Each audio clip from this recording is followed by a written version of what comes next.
ఉందో అదే ఇది. సో లాస్ట్ కాలర్ ఒకసారి తీసుకుందాం. హలో హలో, ఎవరండి? నమస్తే సార్, నేను బిఎస్సీ ఆస్పిరెంట్ని. చెప్పండి అన్న. నమస్తే సార్, గుడ్ ఈవినింగ్. ఏమనుకోకండి. అది కోర్టు కేసు అన్నారు కదా సార్, అది ఏమైంది సార్? కోర్టు కేసు మనకి అప్డేట్ లేదండి. కోర్టు కేసు వచ్చే నెల 28కి వాయిదా పడింది. ఆ కోర్టు కేసుల వల్ల కూడా ఏం న్యాయం జరగదు. ఏదైనా ఉంటే రాహుల్ గాంధీకి డైరెక్ట్గా పోస్ట్ కార్డులో మీ సమస్యని వ్యక్తపరిచి ఆయనకి పోస్ట్ చేయండి. దానివల్ల ఏదైనా జరుగుతుంది. ఇది బక్కా జడ్సన్ గారు ఇచ్చిన పిలుపు. సో బక్కా జడ్సన్ గారు చాలామందికి పోస్ట్ కార్డ్స్ కూడా ప్రింట్ చేసి కొని ఇవ్వడం జరిగింది. సో మీరు కూడా అదే ప్రయత్నం చేయండి. ఎందుకంటే ఒక సీనియర్, ఆయనకు కూడా తెలుసు, పార్టీ వ్యవహారాలు తెలుసు, ప్రభుత్వ వ్యవహారం తెలుసు, కోర్టులు తెలుసు, జ్యుడిషియరీ సిస్టమ్ ఎలా పనిచేస్తుందో తెలుసు. కాబట్టి ఆయనకు అవగాహన ఉంది. ఆయన ఒక పిలుపునిచ్చారు. అయితే రాహుల్ గాంధీకి ట్వీట్ చేయండి, లేదంటే పోస్ట్ కార్డు ద్వారా రేవంత్ రెడ్డి పైన కంప్లైంట్ అయినా చేయండి. ఎందుకంటే మీరు కంప్లైంట్ చేస్తేనే ఏదైనా న్యాయం జరుగుతుంది. రాహుల్ గాంధీ లాంటి వాళ్ళు స్టాండ్ తీసుకొని 4 మొట్టికాయలు రేవంత్ రెడ్డి లాంటి వాడికి వేస్తే అప్పుడు రేవంత్ రెడ్డి పదవి గండం వస్తుంది. ఎందుకంటే రాహుల్ గాంధీ తలుచుకుంటే రేవంత్ రెడ్డి సీఎం పోతాడు. సో ఇంకా జాబ్ క్యాలెండర్ అన్నాడు. జాబ్ క్యాలెండర్ కూడా నిరుద్యోగ భృతి ఇవ్వాల్సి వస్తుంది అని చెప్పేసి జాబ్ క్యాలెండర్ తీసుకొచ్చారు. అంశాన్ని మధ్యలోకి తీసుకొచ్చారు. నిరుద్యోగ భృతి అన్నారు కదా మీరు ఇప్పుడు. అరే ఉద్యోగం ఇస్తా అంటే నిరుద్యోగ భృతి ఎందుకు పోయి అంటాడు ఇప్పుడు రేవంత్ రెడ్డి. ఎందుకు అడుగుతున్నావు? నీకు ఉద్యోగం వద్దా? నిరుద్యోగ భృతి సరిపోతుందా అంటాడు. దానికోసం నేను చేసిన డ్రామా నిన్న KTR and co, Revanth Reddy and co వీళ్ళిద్దరు చేసిన డ్రామా ఏంటంటే జాబ్ క్యాలెండర్. జాబ్ క్యాలెండర్లో నిరుద్యోగులు 30 లక్షల మంది నిరుద్యోగుల్ని అపహాస్యం చేస్తూ, వాళ్ళ జీవితాల్ని అపహాస్యం చేస్తూ జాబ్ క్యాలెండర్ ఇస్తామని చెప్పేసి నిరుద్యోగ భృతి మీద రేపొద్దున బడ్జెట్ ఇవ్వకపోతే బూతులు తిడతారు విద్యార్థులు అని చెప్పి ముందు ఆలోచనతోనే నిన్న జాబ్ క్యాలెండర్ అనే ఒక డమ్మీ స్టేట్మెంట్ ఇవ్వడం జరిగింది. దాని మీద బట్టి గారికి, దాని మీద రేవంత్ రెడ్డికి క్లారిటీ లేదు, దాని మీద బట్టి విక్రమార్కకి క్లారిటీ లేదు. అసలు అది జరిగే పని కాదు. వీళ్ళు జాబ్ క్యాలెండర్ లాంటివి ఇచ్చే ఉద్దేశంలో లేరు. అలాంటిది ఏదైనా ఉండుంటే ముందులే ప్రకటించేవాళ్ళు. వీళ్ళలోనే వీళ్ళకి గందరగోళం ఉంది, ఒక క్లారిటీ లేదు. సో అది ఒక బూతు అంతే. దాన్ని మనం మాట్లాడుకోవాలి. ఒక జడ్జి అనేటోడు, ఒక జడ్జి అనే ఒక అధికారి న్యాయం చేయాలి కదా. ఇప్పుడు ఆయన గవర్నమెంట్కి వెళ్ళి ఎట్లా సపోర్ట్ పలుకుతాడు? ఆయన గవర్నమెంట్కి ఏం పలకడు. ప్రభుత్వం ఈ సానుకూలంతని చూస్తాడు. ప్రభుత్వం చేయగలదా? ఇప్పుడు నేను డబ్బులు కట్టలేను అంటే అయితే నాకు శిక్ష చేయాలి, లేదా నెమ్మదిగా కట్టు అని చెప్తాడు. ఒక 100 రూపాయలు నేను మీకు ఇవ్వాలి అంటే రోజుకో రూపాయి చప్పున చెల్లించిన ఆయన అంటాడు తప్ప నన్ను వచ్చి చంపేయడు, ఇంకోటి ఏది చేయడు కదా. లేదు అంటే ఒక 6 నెలలు జైలుకి వెళ్ళినైనా నీ 100 రూపాయలు నువ్వు కట్టలేని పరిస్థితిలో అంటాడు. అదే ప్రభుత్వానికి ఏం చెప్తాడు? ఇది కాదు, నాకు ప్రాపర్ గైడెన్స్ ఇవ్వండి అని చెప్పేసి దీన్ని సస్పెండ్ చేస్తాడు కేసుని. సో న్యాయం జరగదు, వాయిదా పడుతుంది. అంతే. న్యాయం జరుగుద్దని మీరు కేసేశారు, కానీ దాన్ని వాయిదా వేసుకుంటూ 5 ఏళ్ళు గడపచ్చు అనే విషయం కూడా గుర్తించండి. మీరు న్యాయం జరగాలంటే రాహుల్ గాంధీకి ట్వీట్ చేయండి. మీకు న్యాయం జరగాలంటే రాహుల్ గాంధీకి పోస్టల్ కార్డ్ అండి. పోస్ట్కి వెళ్ళి, పోస్టల్ డిపార్ట్మెంట్కి వెళ్ళి పోస్ట్ కార్డు తీసుకొని రాహుల్ గాంధీ అడ్రస్, ఢిల్లీ అడ్రస్ తీసుకొని దాని మీద ఒక కంప్లైంట్ మీరు ఏదైతే రాయాలనుకున్నారో దాన్ని హిందీలోనో ఇంగ్లీష్లోనో రాసి మీరు ఆయన ఇంటికి పోస్ట్ కార్డు ద్వారా ఒక 10,000 మందో 20,000 మంది, ఒక 10%, 2.5 లక్షల మంది నిరుద్యోగులు ఉద్యోగం రాస్తున్నారు కదా, ఒక పేపర్ హోంవర్క్ రాశాను, లేదంటే రివిజన్ చేసుకున్నాను, ఒక క్వశ్చన్కి ఆన్సర్ రాసుకున్నాను అనే టైం తీసుకోండి. ఒక లెటర్ రాయండి, రాహుల్ గాంధీకి కంప్లైంట్ చేయండి. రేవంత్ రెడ్డి మా డిఎస్సి ఉద్యోగులు కడుపు కొడుతున్నాడు, డిఎస్సి విద్యార్థుల కడుపు కొడుతున్నాడు, మా పైన అమానుషంగా వ్యవహరిస్తున్నాడని చెప్పి ఒక కంప్లైంట్ రాహుల్ గాంధీకి పంపిస్తే ఏ స్థాయిలో వ్యతిరేకత ఉందో తెలుసుకొని రాహుల్ గాంధీ కూడా హ్యూజ్ రెస్పాన్స్ ఉండాలి మీ సైడ్ నుంచి కూడా. మీరు ఎంతైతే రెస్పాండ్ అయ్యి ఆయనకి లెటర్స్ పంపిస్తారో అంత తొందరగా రేవంత్ రెడ్డి మీద ప్రెజర్ పెరుగుతుంది. రాహుల్ గాంధీ లాంటి వాళ్ళు అయితేనే ఇది చేయగలరు. ఎందుకంటే మీకు వచ్చే ఈ సొల్యూషను సార్ ప్రభుత్వాలు తలుచుకుంటే జరుగుతాయి, వాళ్ళు చేయాలనుకుంటే చేయగలరు. మీరు చేయాల్సిన పని ఇదే. ఓకేనా? ఓకే అండి, థ్యాంక్ యూ. హలో ఎవరండి? మీ పేరు సార్? నా పేరు నరసింహ సార్. ఓకే చెప్పండి. అదే ఓకే టీవీ లైవ్ అవునండి సార్. మేము ఒకసారి వచ్చి కలవాలనుకుంటున్నాం సార్ ఒక ఇష్యూలా.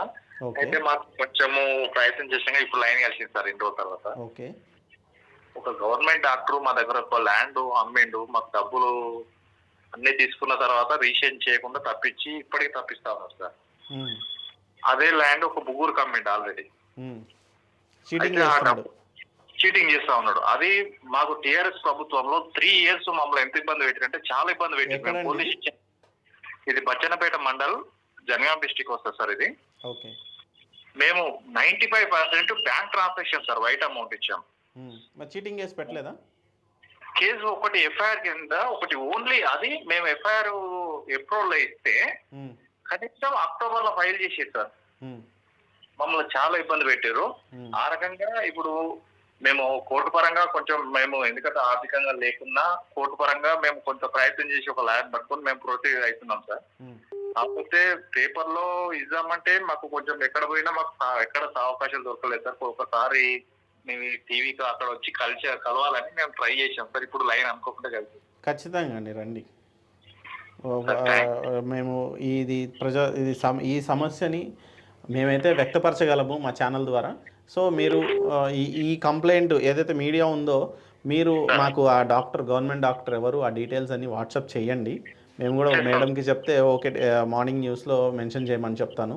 రెండోది వచ్చేసి మీరు అక్కడ కన్సర్న్ డిపార్ట్మెంట్స్ ఎవరైతే ఉన్నారో, ఈ డాక్టర్ గవర్నమెంట్ ఉద్యోగం చేస్తున్నాడా ఇంకా?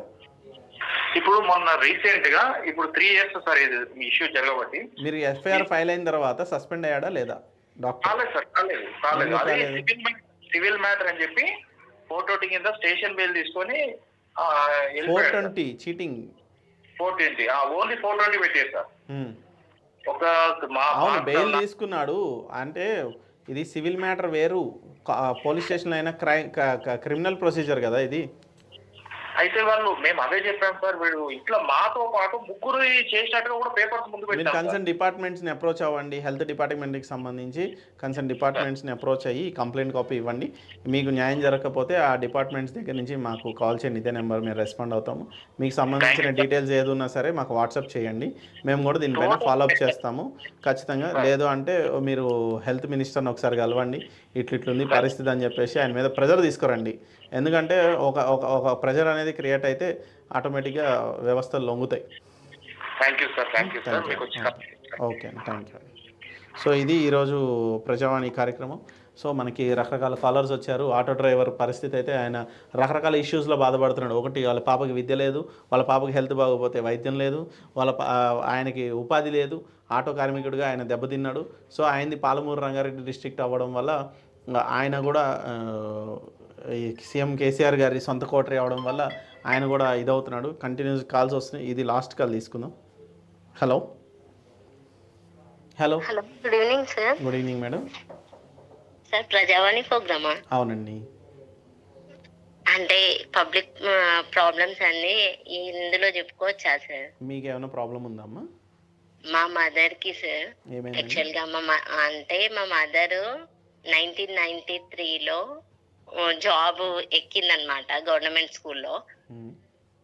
అంటే తను ఊడుస్తుంది అంతే.